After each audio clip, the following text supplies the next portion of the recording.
Did it work? Did it work? All right, let's hope it works. So if you do see me on YouTube and you're able to get in the chat, just let me know if you see me there. All right.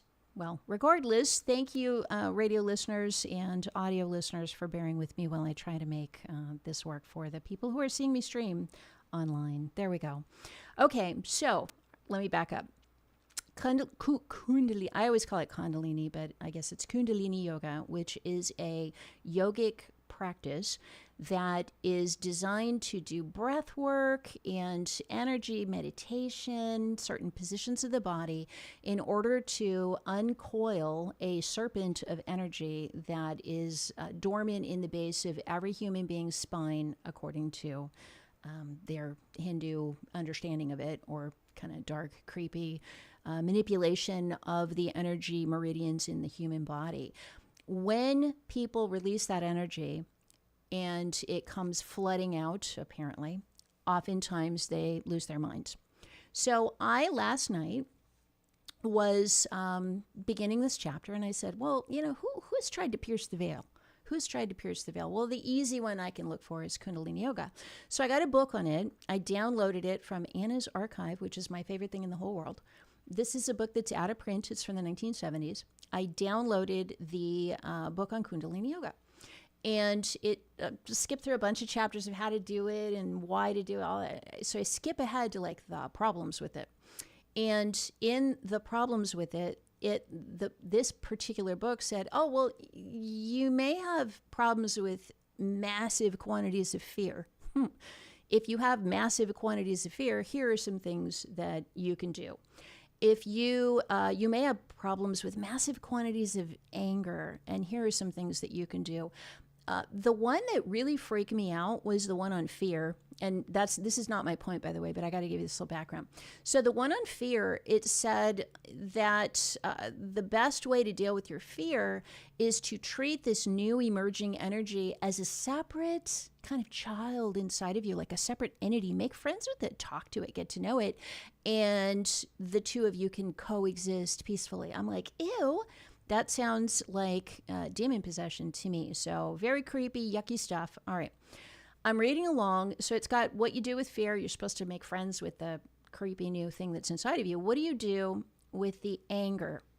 So I'm reading. I never even got beyond this. I'm reading through the anger, and it says one woman, on having her Kundalini woken up, killed a mouse and was brutally killed a mouse, pulverized it into a bloody pulp, and was really struggling with anger.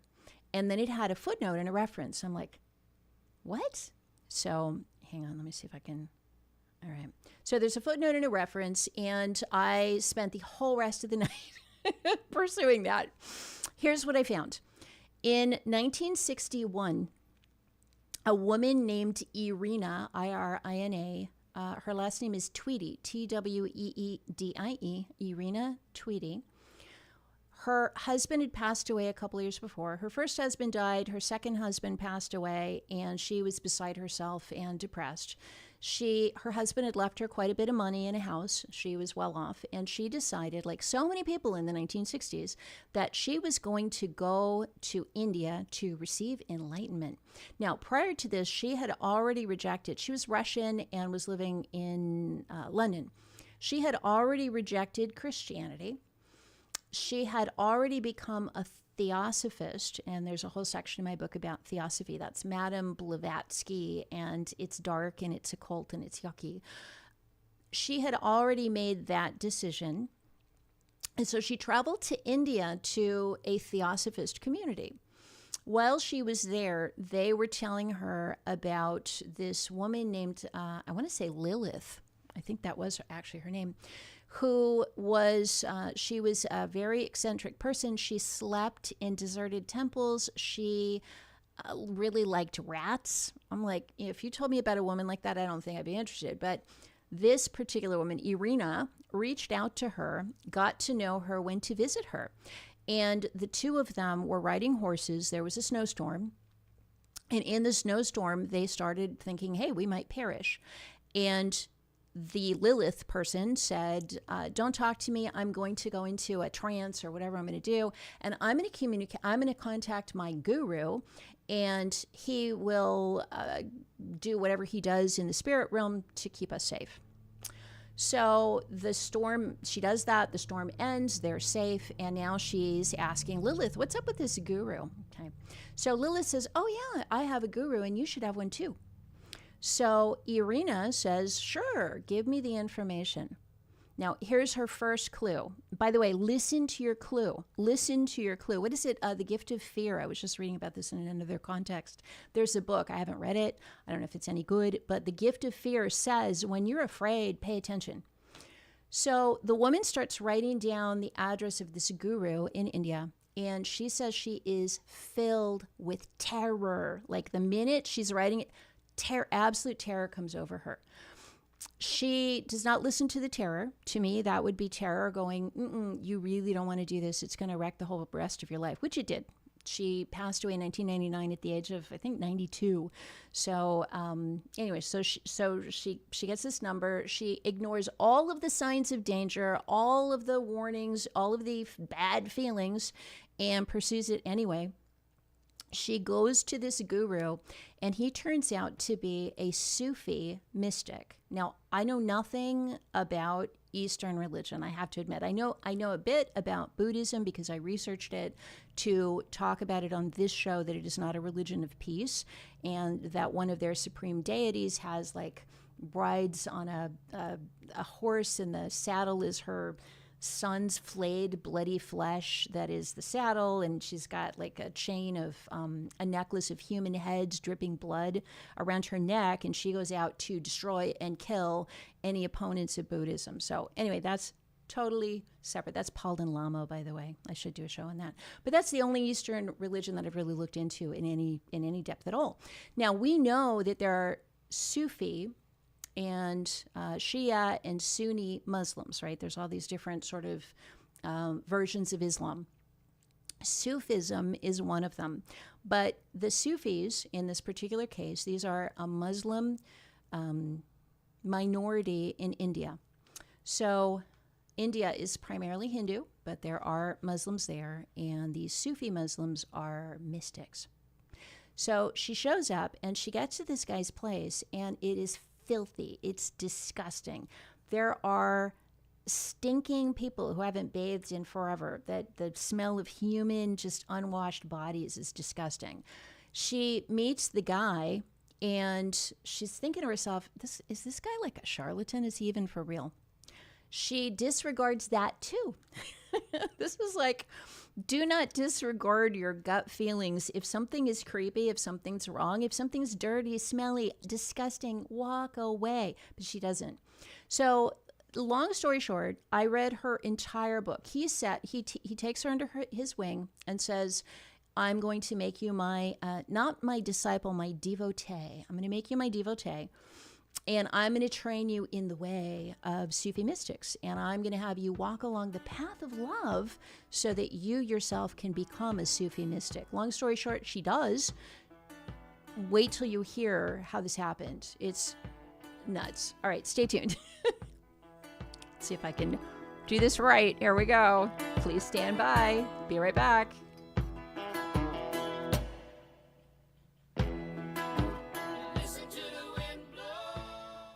Is your email box overrun with spam? With a StartMail account, you'll never have to give your real email address to a stranger again. Online shopping, newsletter subscriptions, getting that 30% off coupon, they all need your email address. But with StartMail, you can invent new addresses or aliases linked to your inbox behind the scenes and give those out to people while keeping your real address hidden. It's just one more protection from StartMail.com.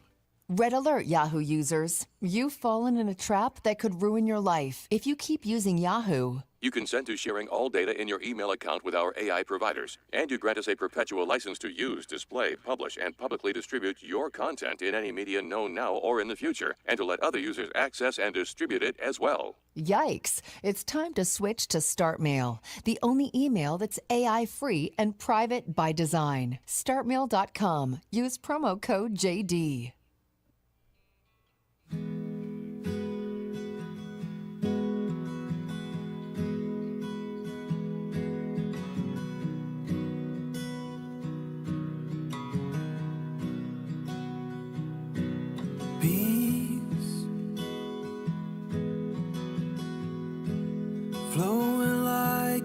gentle river,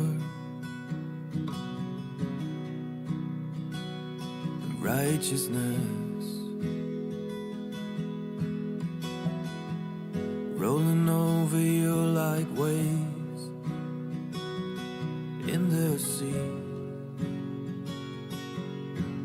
Peace flowing like a gentle river, and righteousness rolling over you like waves in the sea.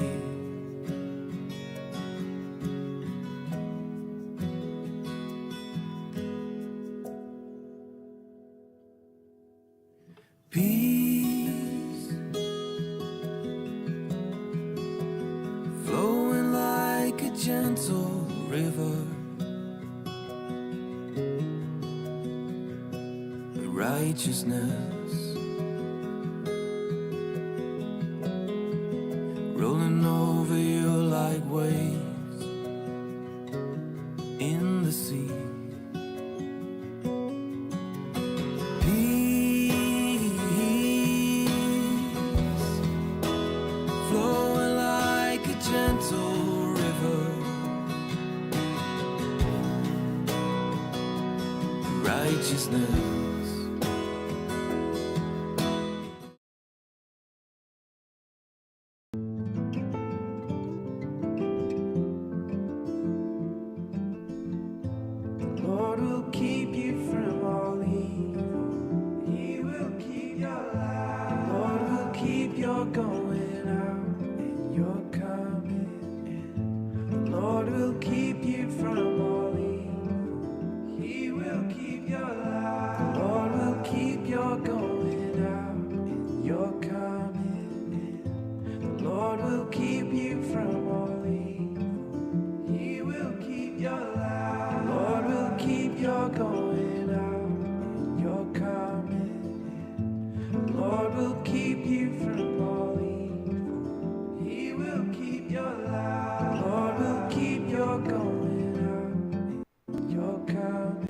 Hi, I'm back.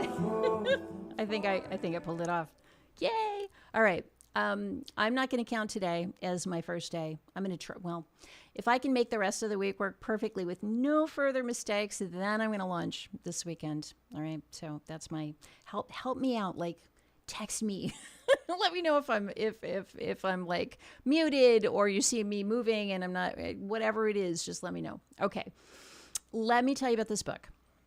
So I'm just going to read. So I spent last night, when you download books from Anna's archive and they've been scanned, you get a picture.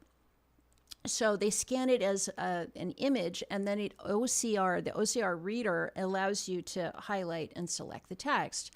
But this particular book, what a pain, because however they typeset it, there's spaces in between the words. And so when I would highlight it and paste it, it would put one line and it would put like 500 lines for 500 words. And I was sitting there all night going delete, just to try to get rid of the paragraph marks and put it back. There's lots of ways to automate it. None of them were working. So anyway, I was doing this for hours and hours, but the good news is I've got it all right here for you. Okay, so in a nutshell, let me tell you what this is. In a nutshell, she gets there. This guy, like literally kids are running around and they're defecating and urinating on the lawn in front of him, like, because that's just how of a place this is. When she gets there, he says to her, the way of love, cough, cough, the way of love, the way that this works is you have to empty yourself and care about nothing at all. And the only way that you're going to get to God is by worshiping me. You have to love me with all your heart. So there's nothing left. So your mind is gone, so that your will is gone, so that your health is irrelevant, and 100% of you has to be emptied out with no feelings. And I, the master, and this is true for really any one of these Sufi masters, right? The only way to get to God is you merge with your master physically and spiritually. You merge together and your master pulls you into himself and then presents you to his master that he did this with. And then they present, and then you get to God. Okay. Ugh. So already I'm seeing like this is not going to go well. I'm already seeing. So she recounts spending 2 years with this man, him treating her like absolute garbage. He calls her, oh, by the way, I got to tell you this other thing. This is 1961-ish. He leaves her sitting out in the rain. He doesn't even invite her in. She walks into the room to greet him. He pretends like she doesn't even exist. He insults her. He berates her. He gives her stupid, awful jobs to do, like, walk 5 miles to the store to do a thing, even though I don't even need the thing, right? Even though he's got strapping young sons who are perfectly healthy. And she refers to herself, she's like, I spent all my time crying. I spent all my time so devastated and feeling so awful over the treatment that I was receiving that, and at one point she goes, how could he leave an elderly woman like me sitting in the rain? And I'm like, how old is she at this point? And then she has her 56th birthday. And I'm like, oh my gosh, in 1961 was 55 elderly? Because she says it multiple times, and he even calls her an old woman, a stupid old woman. But the whole gist of this is that he keeps telling her, until you can love me 100% with no reservation, you will never advance spiritually. You must love me 100%. That means you do not open your mouth, you don't complain, you are subservient to me, you obey me, you do whatever I want, and with no concern whatsoever for your own well-being. He then says, you have to be poor. You have all of this money from your husband in this house. You will never, as long as you're still attached to this world and your belongings, you'll never get there. So you need to sell your house and give all the money to me. And she does. Like, have you ever wondered how those gurus, like in Oregon, are driving like Rolls Royces, and they have like 10 Rolls Royces and 5 Mercedes, and their followers are wearing rags? Yeah, that's how it happens, because that is actually part of the plan. That's actually part of the way it's supposed to work, is that by degrading yourself to the lowest of the low, then and only then can you merge in complete love with the master, and only then can you ascend. Okay. So the more she suffers, the better. That's really how, the worse it gets for her, the more, like, it's twisted in such a way that the worse the abuse becomes, and the more she tries to defend herself against the abuse, the more on the wrong path she is, because what you're supposed to do is just suffer and take it. Okay. So let me read you just a couple things here from the book. And I took all these, whole bunch of here. I took a bunch, all right. He began another song. Oh, wait, let me go to the beginning. When I went to India in 1961, I hoped to get instruction in yoga, expected wonderful teachings, but what the teacher mainly did was force me to face the darkness within myself, and it almost killed me. It was done very simply by using violent reproof, even aggression. My mind was kept in a state of confusion, unable to function properly. I was beaten down in every sense until I had to come to terms with that in me, which I had been rejecting all my life. All right, she gets there for the first time. Why did you come to me? He asked quietly, breaking the silence. I looked at him.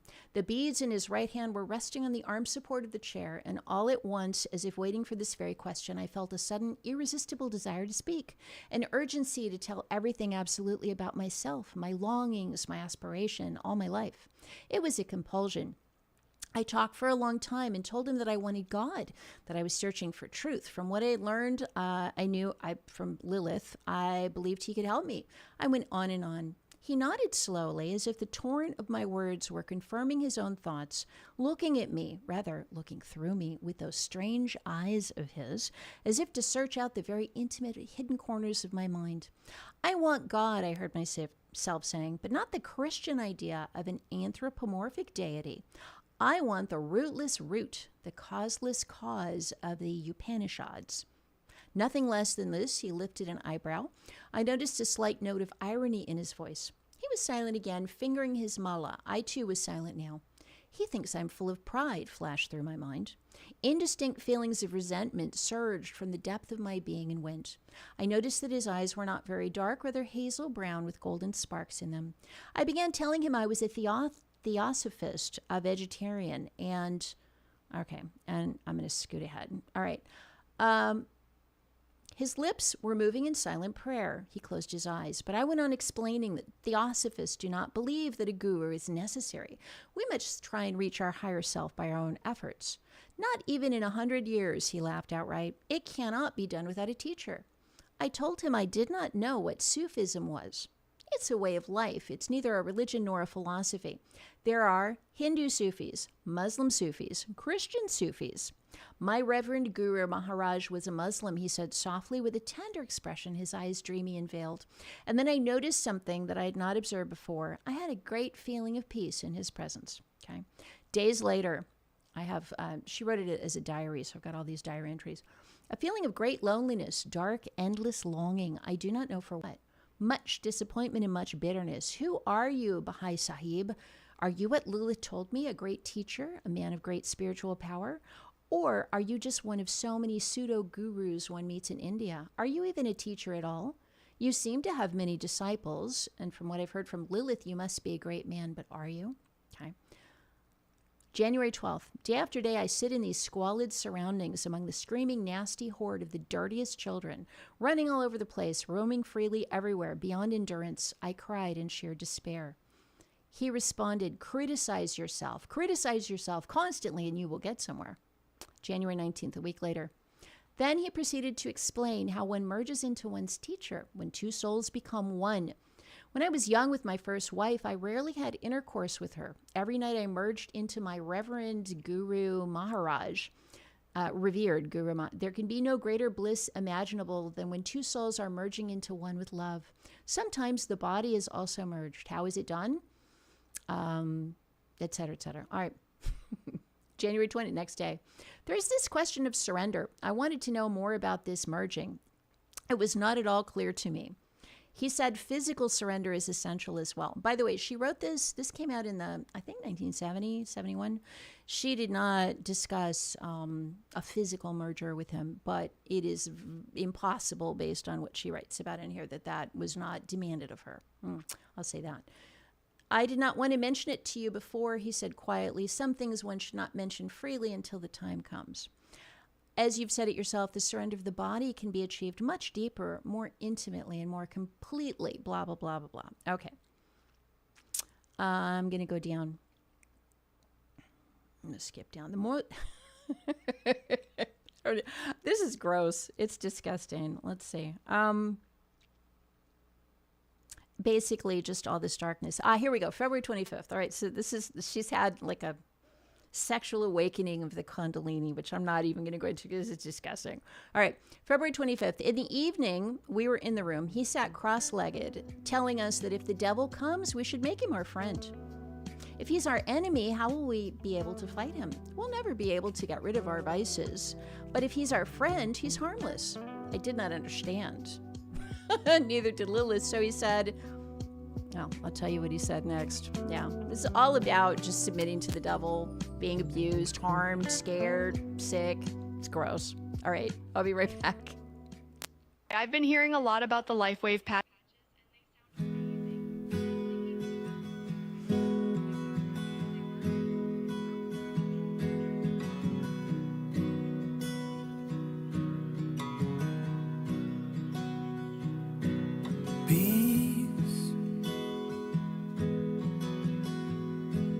Flowing like a gentle river,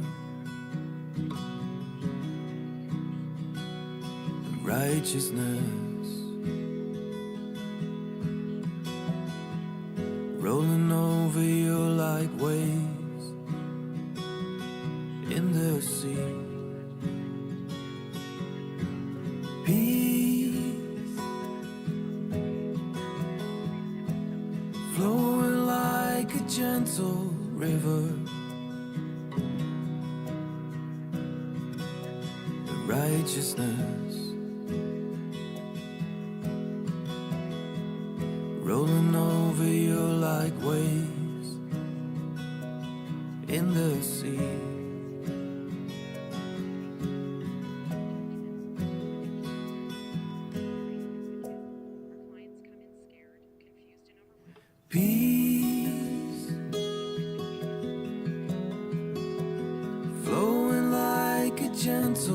river, righteousness rolling over you like waves in the sea. Peace. 536-1360. That's 877-536-1360.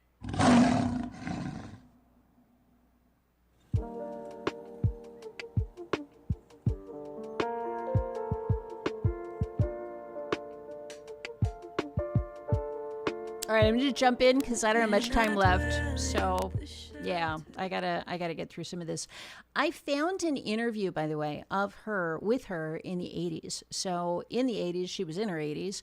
And I was like, I wonder whatever became of her. So I found out that here in the States, she came back and has now become this famous Sufi mystic, or had become.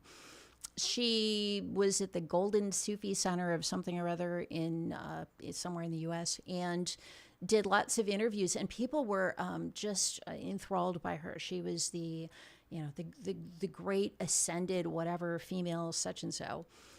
And I watched just a part of this video. I'm probably gonna talk about this tomorrow. I want to actually play pieces from it because there's such a lesson in this, and I want to contrast. I don't have time to do it today, but tomorrow I want to contrast this road, supposedly the road of love, which was all about abuse and harm and insults and misery, versus the true road of love from Jesus. With Jesus, he takes away fear, he takes away anxiety, he takes away our feeling of worthlessness and gives us a feeling of tremendous value and love, and that we are important to him.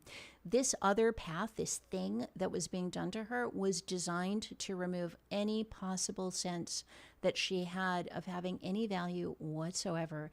And 100% of her admiration and value had to be poured into him. So dark, so incredibly dark. All right, she talks in here over and over. I'm just going to read a couple of pieces, and then I want to go back and read something really that I skipped. The last 2 nights have been almost unbearable. My physical condition is deteriorating. This state has been going on already 2 months with short intervals of peace from time to time. I feel so weak, I am burning. I notice the longing from which I've been suffering so much becomes more and more difficult to bear. Something in me is full of sorrow, so deep that I cannot reach it, cannot analyze it. Only the claws of pain are tearing my heart apart. Something in me is crying desperately. You think? That's her soul. April 3rd, so much sorrow in me, there's no speech left to express it. Have no desire to speak to him. Go there in the morning, it's sit. At 10 a.m. he sends me home. I'm empty. Everything seems to be dead. No desires are left, only one, this terrible, deadly longing. But there's no hope. It's peace, but it's made of darkness. And she's April 21, this a month later. Why am I in such a depressed state? This fear of you, she's speaking to him, such a fear of you that it's sometimes like panic. It's the mind again, he said softly to me, and it will come again and again. It will come and go until the mind merges somewhere. But no wonder I'm afraid of you, Baha'i Sahib. I feel helpless, and the feeling of utter helplessness is frightening. Human beings are afraid of the dark, afraid of suffering. I'm afraid of new sufferings you may give me. It seemed I thought I'd had enough of them. Sufferings, he asked? You've not begun yet. I looked at him in amazement. Are you joking or are you serious? Do you mean that the horrors I have suffered up until now are nothing? He answered, nothing, nothing at all compared to what's to come. On our line, such suffering is a given. Suffering so deep there are no words for it. And it just... 28th May, this is a month later. All seems dark and lifeless. There's no purpose anywhere or in anything. No God to pray to, no hope, nothing at all. A deep-seated rebellion fills the mind, only this time it mattered less than usual. The mind was in such a state, there's nothing left of it. No trouble at all to keep this mind still. It was automatically blank. So the thing that brought me to this was she kills this mouse. And I'll just summarize what happens. She found herself about a year into this having complete hatred for everyone, dark hatred for everyone. And it disturbs her. So she goes to him and she says, I'm on the path to love. Why do I feel so much hatred? And he answers her and he says, oh, that's normal. That's normal. That hatred is just the inner you coming to the surface. Huh. Okay. She, at one point, about a week later, a mouse gets into her little apartment and she is filled with a bloodlust of rage. She chases this mouse, finally gets it and beats it to a bloody pulp. There's nothing left but blood everywhere. And she is filled with such hatred, rage, and violent anger that she says, I realized at that moment that I would have killed a person. So this is not her usual self. She goes to him and she says, Master, what is happening to me? She was hoping that he would say, well, you're developing so much love that this is the dark side of the love. But instead, he says, you must have been you're truly a rotten person. This is just all the darkness coming out of you. Let it come out so that you can be on the path to love and be free and have nothing left. So he's encouraging her to experience these dark things. All right, why does any of this matter? Here's what matters and what I learned. First of all, you know me, if you've been listening to the show, I cannot watch yucky stuff, listen to yucky stuff. I can't delve into the dark corners of whatever, or I will become spiritually sick. When I found this book last night, I prayed and I said, Lord, this seems dark. If I'm not supposed to read it, just let me know. The second I've gone to, the second I've had enough, just let me know so I can put it away. And the feeling that I had from that, sometimes I'll get the feeling of, okay, walk, just close it up, go away. When the feeling I had was, I will protect you, you're safe. I want you to know this. So it was probably 1:30 in the morning by the time I finished, by the time I got to the end of the book and found out what happened and, read through all of this. And I'm copying and I'm like deleting my paragraph marks and doing all this to put it together. At the end of it, I was like, wow. Because here's the thing. As Americans, none of us probably lived through the 60s. We weren't of her generation, because she was 99 and died. We weren't of her generation that was going and making the trips to India. Maybe some of us were. I think Steve Jobs was. But that wasn't really our generation, 1961. So we have been fed a bill of goods by the media and by society, or by, whoever these people are, that the Eastern mystics are, they have this serene smile, the Buddha, he's calm, and this beauty emanates from them, and the serenity. And we've known that it's a deception because we know that Jesus Christ is the truth. And so it can't possibly be true. But the criticisms that these people make against Christianity are ridiculously false, because think about it. So the people who do this are like, oh, well, your God look at the Old Testament, look at this and that. He sends people to hell. Well, that's like its own other story. Our God is filled with love and open arms and safety and peace and freedom, and wants you to have a full life and wants you to be who you are because he created you as an individual. This is all about annihilating you through pain, through violence, through hatred, through darkness. And there, the passage where Jesus says, my sheep know my voice, right? I know the voice of love. You know the voice of love. If you know Jesus, you know the voice of love. All throughout this whole book, the word love is repeated a kabillion times. I'm on the path of love. You'll never be free until you learn to love completely. But there is not one shred, not one tiny molecule of love in this whole story. She never receives any love. She never feels love for him. She feels this emptying and this surrender, and she gets completely spiritually consumed and destroyed by him, or not by him, by the dark forces operating across the board in all of this. But there is no love. There's no love. And the other thing, there is no God. Never, ever. They say the word God, they toss it around. She has to love through him and merge with him in order to reach God. I never hear a word about God. There's no love. There's no God. There's no nothing. There is nothing in this. Here's why this is life-changing for me. Well, I've already had my life changed. This is why it's like brain-changing for me. We have been sold a bill of goods. We have been lied to. There is no beatific, serene emanation of love from these gurus and these, there isn't. These yogis, it's all a sham. And it is all designed to convince people that the thing they have to do is be abused, and that will lead them somehow to love. Now, she got there. Here's the creepy part. So after 2 years of this abuse, I'm talking being left in the rain. He took all her money. He wouldn't even give her 10 rupees, whatever that is, to buy a fan for her place. She had to beg for this money. And finally, he deigned to give her 10 rupees when she's probably given him who knows how much. All of her monthly, so she sold her house, gave him all the money, and she has a monthly stipend coming in from the States. It goes to him directly. It's in his name now. She is lucky if she gets anything. All right. So she's surrendered everything. She's given up all of it to him. And after 2 years of this abuse, he says to her, you got to go back to London and win converts over to this. And she's like, no, I can't leave you. You're my whole life. I love you. You're my everything. You're my everything. He goes, I don't care. Get lost, crazy old woman. Stupid old woman. He insults her and kicks her out. So she goes back to London, gets some little time. She has no money, right? So she's begging in London for money to be able to live like practically a homeless person. Finally, after 2 years, he says, I'll allow you to come back. She comes back. She spends 2 more years. He dies.